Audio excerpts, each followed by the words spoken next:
Umut Korkut is Professor of International Politics at Glasgow Caledonian University, and he joins us now.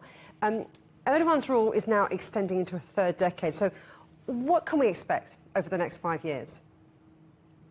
Well, I think it's going to be pretty much the same, I believe, because Erdogan does not really have any new policy field to play any longer. The situation with the economy is, as we know, the foreign politics in Turkey is pretty much, at a dead's end in terms of relations with the West and in terms of relations with regional powers, including Israel, and relations with America are really at their low point. So I pretty much think that actually this is going to be pretty much the same for the next coming 5 years, unless we see a twist of heart in Erdogan and his party and a possible approach with the West.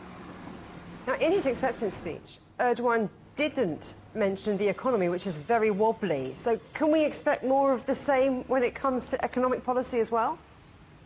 I mean, Erdogan managed to present himself as the person who can sort out the mess that he created in terms of the economy, and he seemed to have convinced the Turkish electorate for that.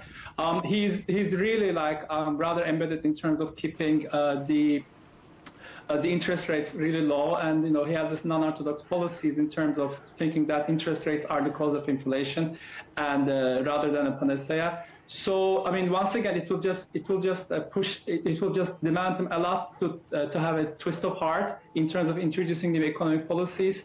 But I mean, the economy is at that dead's end at the moment, and he will have to do something about it one way or another. Be interested to know what you think the reaction is going to be from investors and what this victory means for the region and the rest of the world.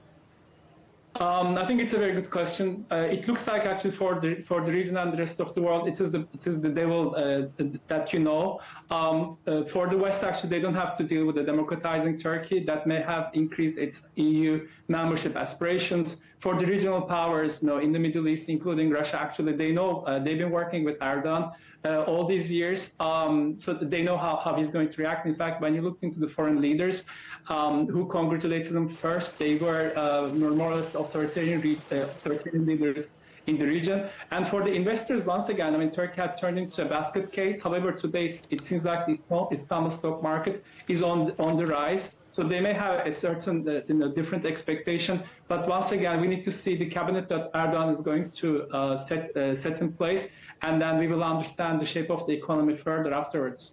Interesting to see the team he builds around him. Umut Korkut, Professor of International Politics at Glasgow Caledonian. Thank you.